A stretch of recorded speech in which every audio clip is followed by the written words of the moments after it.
Halo and welcome back to Autonet Max. Dan ketemu lagi dengan saya Satria Katana dari cabang Surabaya. Tapi lagi nggak di Surabaya ya, kita lagi ada di Pulau Dewata, Bali. Dan di video sebelumnya kita udah nyobain EV paling compact dan juga kalau kita sewa di ITDC Nusa Dua itu yang paling murah. Isinya satu orang yaitu adalah Toyota Comms EV. Ini ada di sebelah saya ya. Nah, kali ini kita akan nyobain mobil kedua dari BEV-nya Toyota yang ada di ITDC Nusa Dua ini. Mobil kedua ini adalah Toyota C+ Sport EV. Ini adalah versi Mass Pro dari Toyota Ultra Compact BEV yang launching di versi konsepnya ya di Tokyo Motor Show 2019 kemarin. Dan mobil ini sudah di launching di tanggal 25 Desember 2020 kemarin di hari Natal ya. Nah, jadi gimana? Kita akan cobain mobil ini dan ikutin terus keseruannya seperti apa.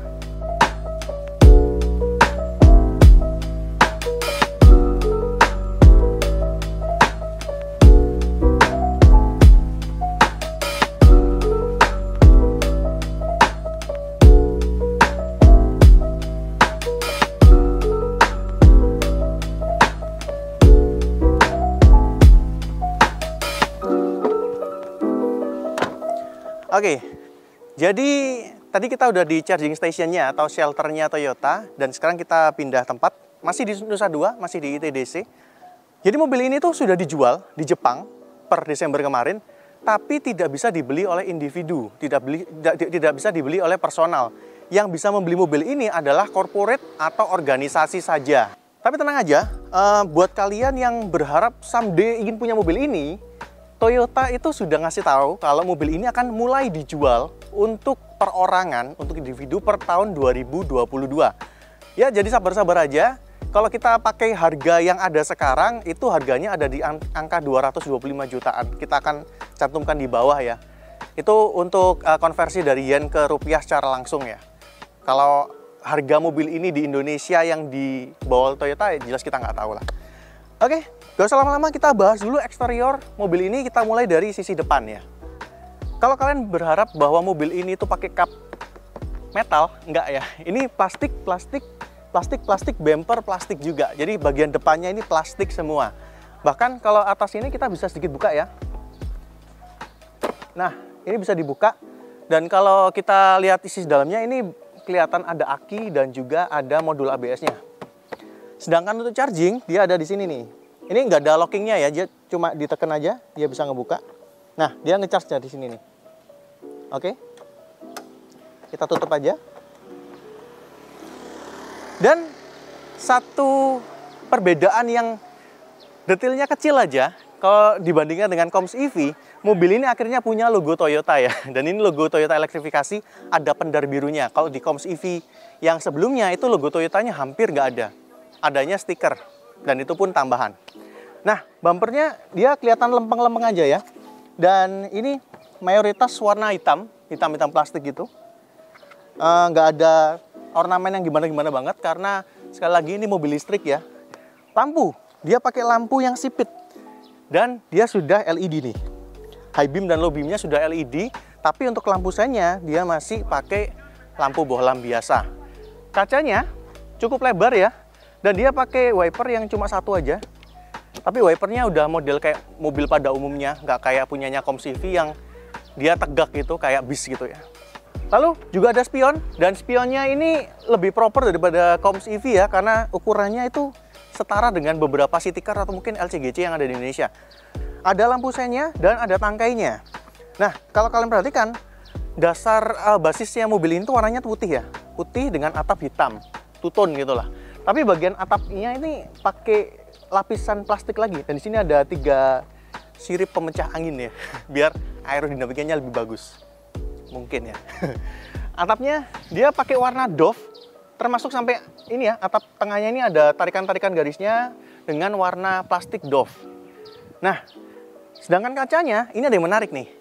Kalau yang di versi Comms itu kacanya dibuka ke samping, mobil ini kacanya masih dibukanya ke bawah. Tapi kalau kalian perhatikan, yang bisa dibuka tuh cuma bagian tengah ini aja. Kenapa? Karena bagian tengah ini yang bisa turun. Walaupun sebenarnya kaca di sampingnya ini gede banget sih. Tapi yang bisa turun cuma segini aja. Spionnya dia warna hitam dan dia ada warna merah di sini, tapi ini stiker. Ya, ini ada stikernya juga EV Mobility-nya Toyota. Dan satu juga yang menarik, bukaan pintunya ini termasuk lebar. Nah, ini udah hampir 90 derajat nih sebenarnya. Dan karena pintunya besar, jadi akses masuk ke dalamnya juga besar.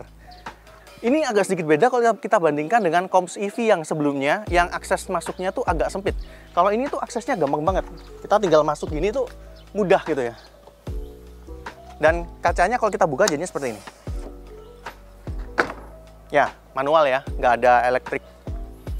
Oke, selain itu yang menarik adalah di velgnya. Kalau Koms EV itu pakai velg yang alloy, mobil ini masih pakai velg kaleng, tapi ada dopnya. Ukurannya sedikit lebih besar dibandingkan dengan Koms EV. Kalau Koms EV yang kemarin itu 12 inci, ini 13 inci. Profilnya 155 per 70 R13. Sedangkan kalau yang Koms sebelumnya itu di angka 145 ya. Jadi otomatis ini lebih gede, karena juga dimensinya juga lebih gede. Dan untuk pengereman, mobil ini pakai cakram di depan, tromol di belakang. Ya konfigurasi yang umum aja, sama aja juga dengan Koms EV. Oke, kayaknya dari samping itu aja, kita geser ke sisi belakang. Oke, sekarang kita bahas bagian belakangnya ya. Kalau bagian belakang ini sebenarnya konsepnya mirip-mirip dengan bagian depan, tapi sedikit lebih manis. Dia pakai lampu itu yang ada di pilar, dan lampu remnya ini sudah LED, tapi lampu mundur dan lampu seinnya dia masih bohlam biasa. Dia ada high mount stop lamp, kacanya polos saja, nggak ada defogger, nggak ada rear spoiler, nggak ada wiper juga. Dan dia di sini ada stiker C+ Spot, logo Toyota elektrifikasi lagi. Di sini ada stiker Toyota lagi, dan dia ada plat nomor di bawah. Bumpernya dia kombinasi antara warna hitam plastik dan juga warna putihnya dia. Jadi mirip-mirip lah dengan bagian depan ya. Nah, yang menarik adalah dia pakai pintu bagasi ini dengan mekanisme ini elektrik ya. Tombol elektrik maksudnya. Dan bagasinya lumayan lah, nggak gede-gede banget tapi lumayan. Jadi kalau kalian mau bawa koper yang ukuran medium masih bisa lah ya. Dan di sini kita dikasih charger ya. Chargernya dibawain kayak gini. Dikasih emergency kit dan ada surat-suratnya juga di sini. Nah, sedangkan bawahnya ini kita nggak bisa buka ya. Karena di bawah ini sepertinya udah ada komponen-komponen elektroniknya dia. Dan lumayan lah, udah dikasih bludru di sini. Hidroliknya 2, nggak 1. Oke, dan bukanya tadi lumayan lebar ya. Kayaknya itu aja sih dari eksteriornya, kita akan bahas interiornya. Oke, jadi kita masuk ke interior dari Toyota C+ Sport EV. Dan kalau kalian lihat ini udah goyang-goyang ya, karena suspensinya emang cenderung empuk. Kita nyalain aja. Nah, kita nyalain AC biar agak dingin. Panas banget soalnya. Oke, pertama yang mau saya kasih tahu, kita tuh nggak dikasih kunci untuk mobil ini karena untuk mengakses mobil ini kita pakai aplikasi yang namanya Slick. Jadi di sini nanti bisa lock dan unlock. Dengan catatan kita harus daftarin email dan juga nomor telepon dan juga install aplikasinya yang pasti ya. Nah, selain itu ini juga bisa terhubung ke mobil si aplikasi ini via Bluetooth. Bisa dipakai sebagai semacam keyless lah untuk menyalakan mobilnya. Oke, nah kita mau lurusin dulu setirnya ya.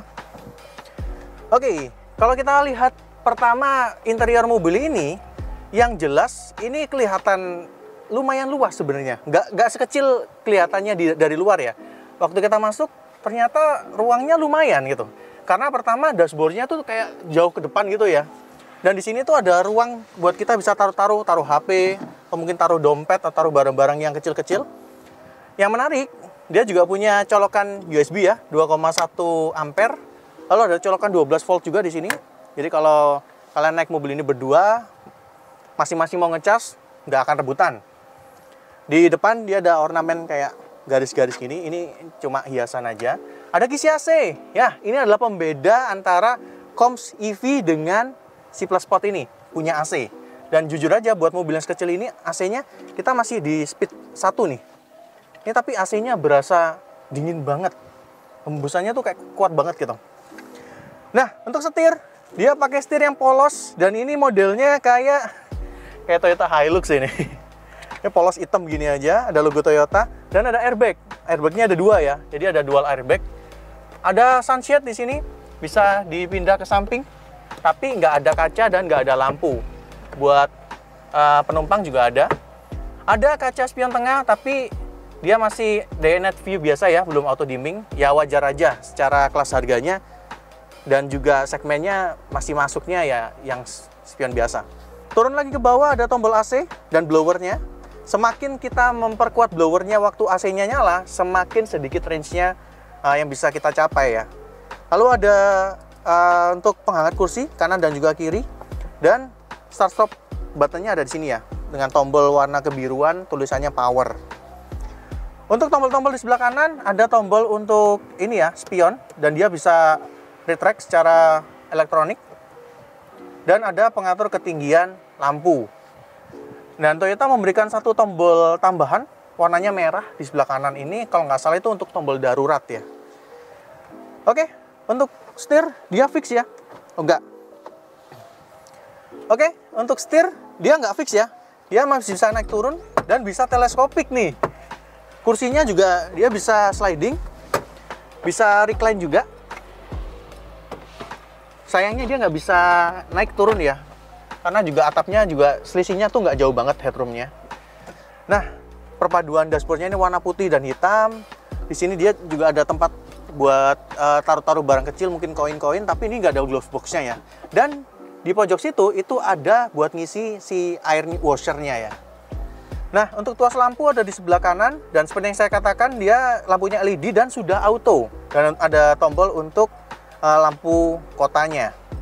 Sedangkan untuk wipernya dia di sebelah sini sudah intermittent dengan 1, 2, 3, 4 step ya. Dan juga tentunya ada si washernya. Ya, wipernya cuma 1 ya, tapi wiper yang umum lah di mobil-mobil biasanya. Nah, untuk rem parkirnya di mana? Rem parkirnya ada di kaki. Kayak Foxy ya, kayak Foxy dan juga Serena.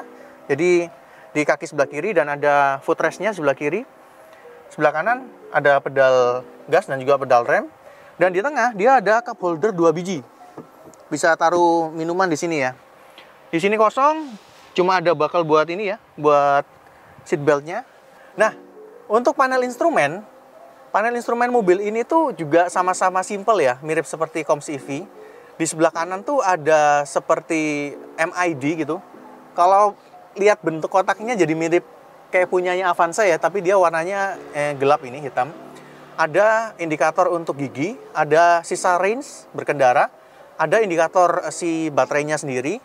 Sedangkan di sebelah kiri itu ada speedometer digital. Ada beberapa indikator juga untuk rem parkir ya. Ada indikator untuk harus ngecasnya kapan, ada indikator untuk ABS, dan juga macam-macam. Dan ada tulisan ready, yang artinya mobil tuh udah siap untuk ganti gigi untuk dijalankan. Oh iya, ngomong-ngomong ganti gigi, persnelingnya berupa tombol ya di sini. Paling atas adalah mundur R. Jadi kalau kita pencet, dia akan ada suara yang menandakan mobil ini tuh lagi masuk ke gigi mundur ya. Di bawahnya ada N, netral, dan ada D, drive ya.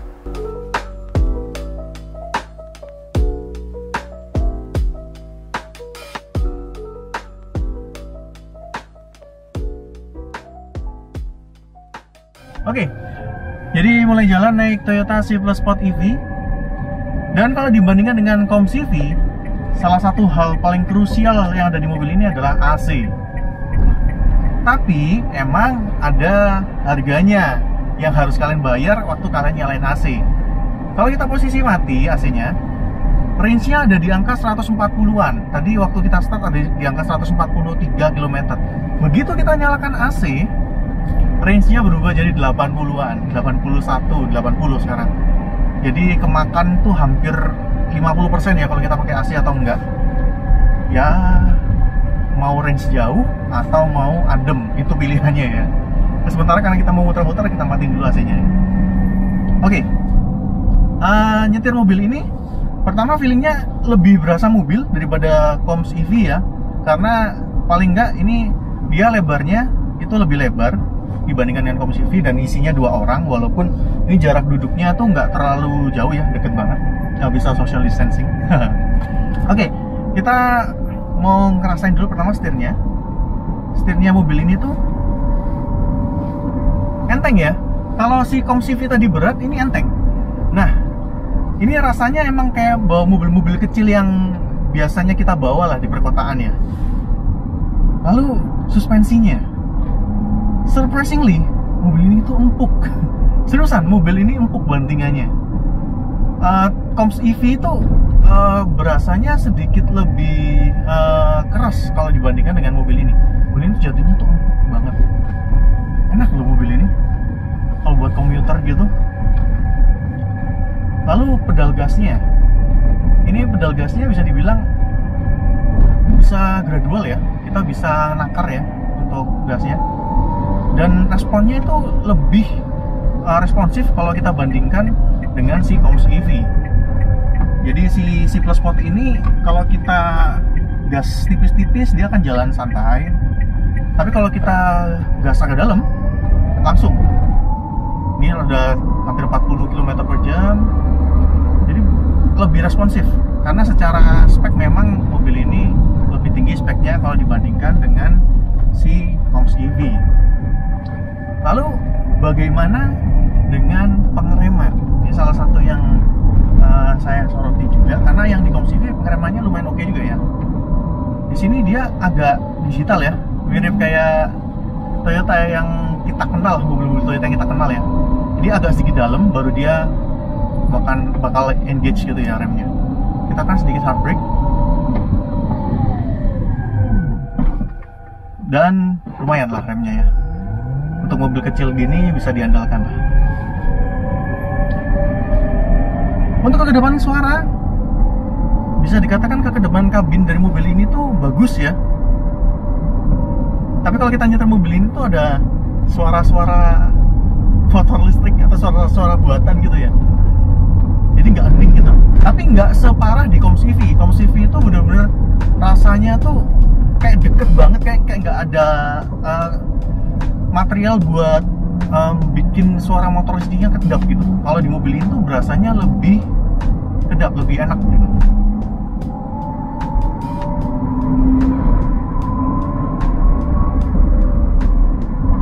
Ini tuh performanya udah mendekati mobil mungkin cc kecil pada umumnya ya. Oke, jadi kesimpulannya setelah kita nyobain si Toyota Spot EV ini, udah nyobain drivingnya, udah ngelihat fiturnya, ngerasain gimana di dalam mobil ini adalah sebuah Escalade ya, atau mungkin ini satu level di atasnya si Coms EV yang sebelumnya kita coba. Mobil ini lebih berasa mobil, range-nya jauh lebih jauh, di dalamnya build quality-nya lebih bagus juga, dan juga ini lebih proper untuk sebuah mobil perkotaan. Nah, sekarang kesimpulannya adalah kembali kepada kalian masing-masing. Kalau kalian lagi ke ITDC Nusa 2, kepingin nyobain EV, pilihannya ada dua. Kalian mau nyobain mobil ini yang lebih berasa mobil, atau mungkin kalau kalian cuma perlu satu orang aja kan bisa cobain si Toyota Coms EV. Yang jelas, dua-duanya menawarkan sensasi yang menarik. Sensasi sebuah mobil listrik yang mungkin belum bisa kalian dapatkan kalau di kota-kota besar yang lainnya. Jadi kalau kalian mau ngerasakan si mobil ini, si Spot EV dan juga Coms EV, kalian datanglah ke ITDC Nusa 2. Sewa mobil ini, kalian bisa sewa per jam. Kalau mobil ini ada di angka sekitar 80 ribuan per jamnya. Nah, angka maksimalnya sekitar 4 jam ya, kalau kalian mau sewa mobil ini. Oke, itu aja dari Autonet Max kali ini. Thank you so much buat kalian yang sudah nonton video ini sampai terakhir. Kalau kalian suka dengan video ini, boleh like dan juga subscribe channel kami, dan juga nyalakan lonceng notifikasinya. Jangan lupa untuk komen di kolom komentar di bawah kalau kalian mau diskusi terkait mobil ini. Jangan lupa juga untuk mampir di www.autonetmax.com dan juga di Instagram kita di @autonetmax. Sampai ketemu di kesempatan yang lain, saya Satria Katana, undur diri. Bye.